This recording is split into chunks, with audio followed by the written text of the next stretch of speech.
Conception. Tonight's subject is on conception, both on this level and the highest level. The Bible is vision from beginning to end. Words such as Jesus, Moses, Abraham, and Isaac are used, but their stories are visions. Jesus is the fulfillment of Scripture. So when I speak of Jesus, I am speaking of you raised to the level where you can make the same bold statement. Jesus' declaration that he was the fulfillment of Scripture required a spiritual maturity, of which most who heard his claim were not capable of understanding. But the purpose of life is to fulfill Scripture. Tonight I will speak of conception, which leads to Scripture's fulfillment, as well as the shadow it casts in this world, for the same technique can be used to realize your objectives here. There is only one Spirit. The Spirit of man and the Spirit of God are the same. God's first great conception is recorded in the Old Testament as a foreshadowing of the event described in the first chapter of the book of Luke, which tells the story of an angel of the Lord who speaks to Mary, saying, "Fear not, for you have found favor with God. You will conceive and bear a son, and call his name Jesus." Wondering how this could be, since she had no husband, the angel explains the theory of supernatural conception, saying, "The Holy Spirit will come upon you, and the power of the Most High will overshadow you. Therefore the child to be born of you will be called Holy, the Son of God." Now, the phrase "come upon" and the word "overshadow" are the same by definition and mean superimposition, to be superimposed upon leaving your imprint, your seal. In the 33rd chapter of the book of Exodus, the Lord speaks to Moses, saying, "I will put you in a cleft of the rock and cover you with my hand. And when I have passed by, I will remove my hand, and you will see my back. You cannot see my glory, but you will see my back." This is the identical story of the angel and Mary. "I will put you in a cleft of the rock." In Hebrew, the word cleft means to bore, to penetrate, to pierce a quarry, and the phrase "I will cover you with my hands" means copulation. Is the creative act stated in the New Testament. The power of the Most High will overshadow you for this act, is superimposition of oneself upon a being. To illustrate my point, let me share an experience of a friend who is here tonight. On the 5th day of March, just a few days ago, she said, "I found myself awake within a dream, sitting on a slab in a huge room, sterile and brilliantly lit. I knew it was a morgue, for I could see many girls to my right, each lying on a slab, appearing to be dead. A door opened, and you, Neville, dressed as a physician, and your nurse, a lady with very black hair, entered. As our eyes met, I knew that you had had union with everyone there, even though they appeared to be dead, and I also knew that I was next. Then a vivacious young girl entered the room and placed herself on a slab next to mine. Questioning her as to the whereabouts of your wife, I was told that she was sleeping in the next room.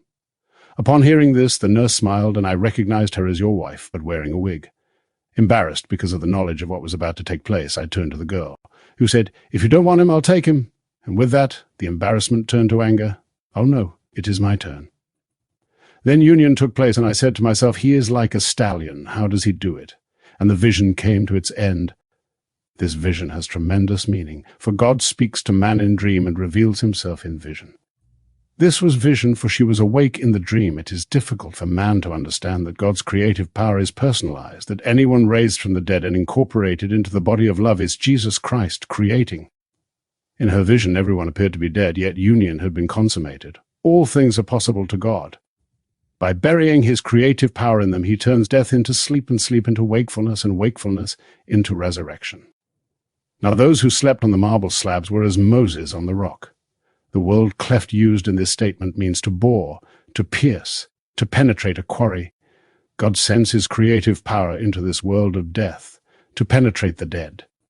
They will conceive and bear his child, and call him Jesus. The words Jesus, Joshua, Jehovah, all have the same root, which means salvation. And if the child to be born of you will be called Holy, the Son of God, then God must have fathered him. He cannot be the Son of God were he not fathered by God. People think that man is not God, but I tell you that man is all imagination, and imagination is God. And when your imagination is raised from this world in which it is buried, your creative power is used to impregnate the dead and bring them out as God. It seems insane on a certain level, but I am telling you what I know from experience. And just as God impregnates the dead on a higher level, you can impregnate a dead state on this level. Think of a state, and you are its spectator, and the state will remain dead relative to you until you penetrate it. until you approach it on your fiery chariot of imaginative power. An egg, whether it be human or that of a chicken, is dead and will remain so forever until the sperm penetrates it.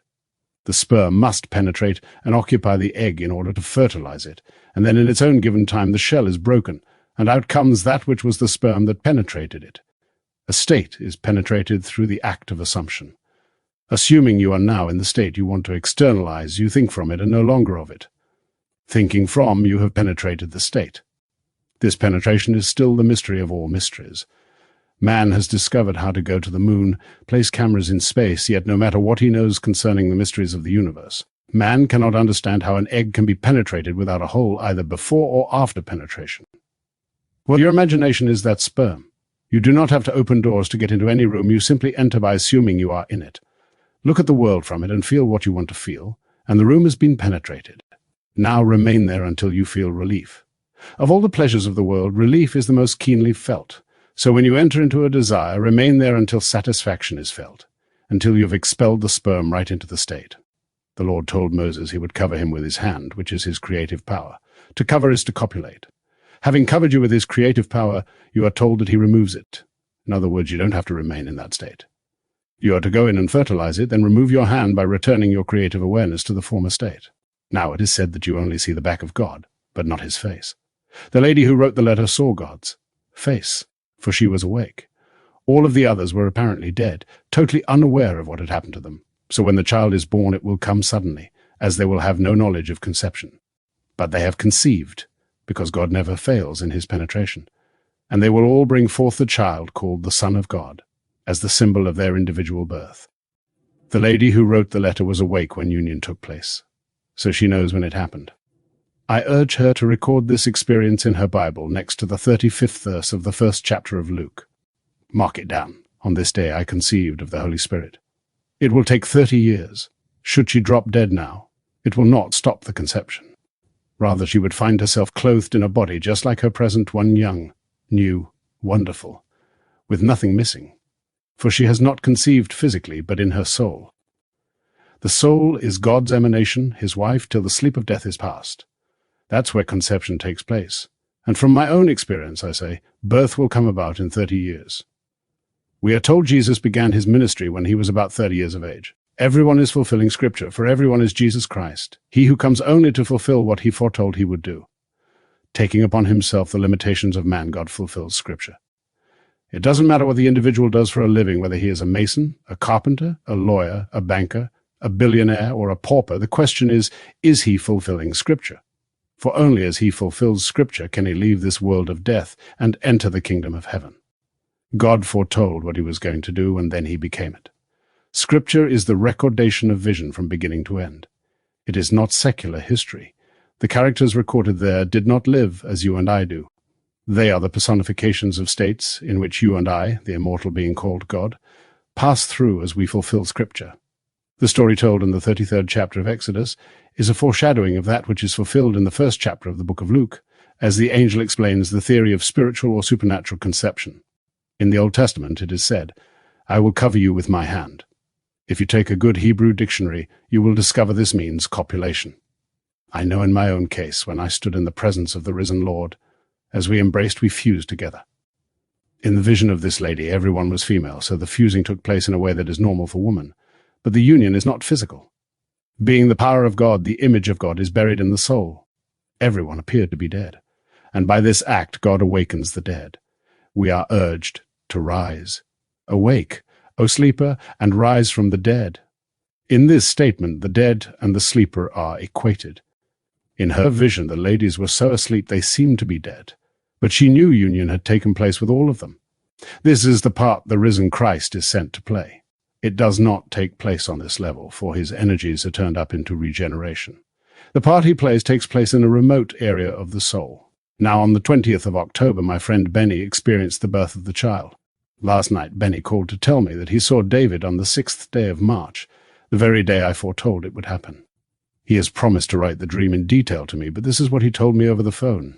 In my dream, I was invited to a party attended by many children and their parents.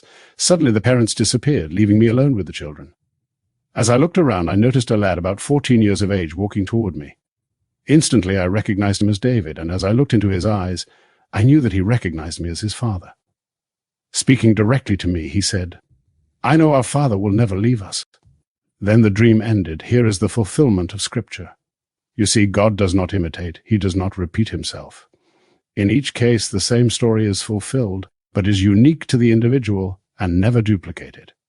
Scripture says, "I go unto my Father and your Father, to my God and your God."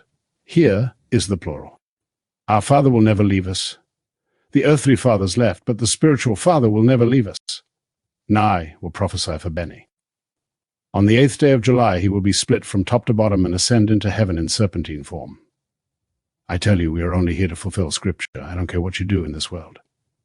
If you sit in the White House tonight as the president of our great country, you will exercise enormous power, but it would be as nothing compared to what you will experience when you have fulfilled Scripture, and of this fulfillment you cannot fail. What can it matter what you accomplish in the outer world when you leave it all to go through the little gate called death? And no one knows the furnace is still to be experienced before the birth of the child. But may I say to my friend who wrote the letter, you may depart this world in less than 30 years, but you will not falter. Benny about 30 years old now, so he has no memory of the conception, but no one can choose the time, for everyone is chosen. You did not choose me, I chose you. For no man comes unto me, save my Father calls him, and I and my Father are one. No one can tell the secret of God's elective love. But when you are full of power, you are called. You don't volunteer, but are drafted, drawn into the state to reach its climax in 30 years.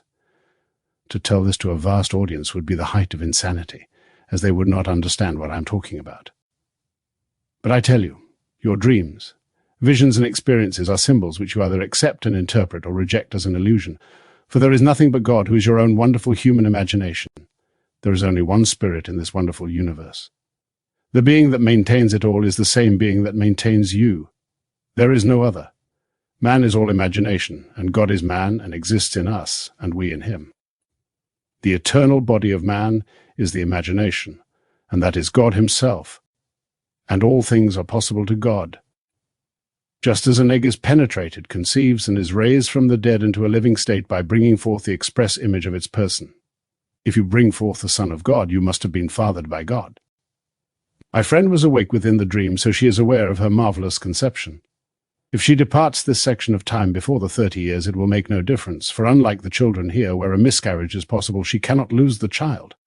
I have read books on sex symbolism in the Bible, where these great scholars consider this passage in Luke to be pornography. If you read it on that level, you will see God as a creator creating. Every child born of woman is God creating, for he is the creator of all.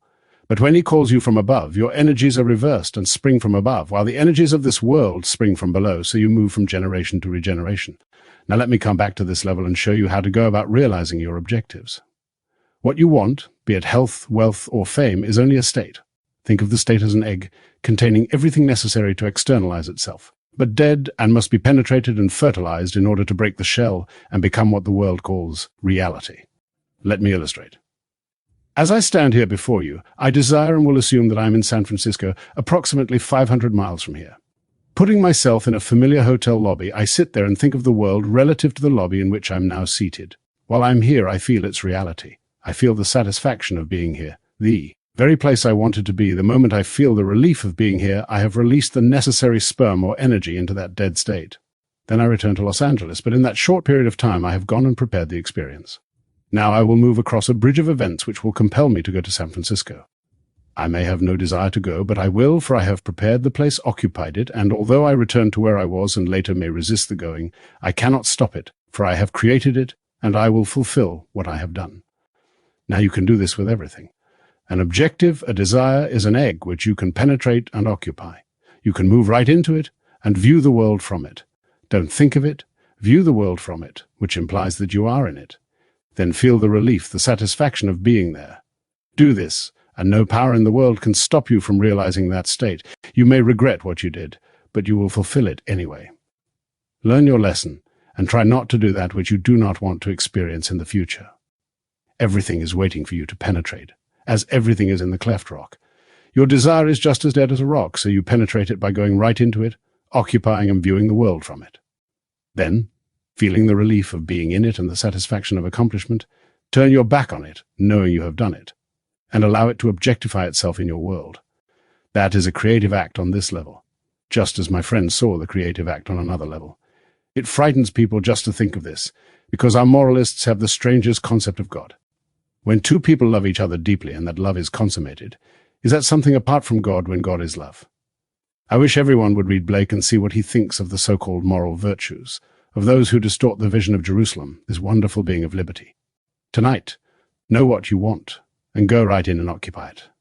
Don't ask anyone's permission, just put yourself into the state you desire to experience by asking yourself this question: how would I feel if I saw the world from that state?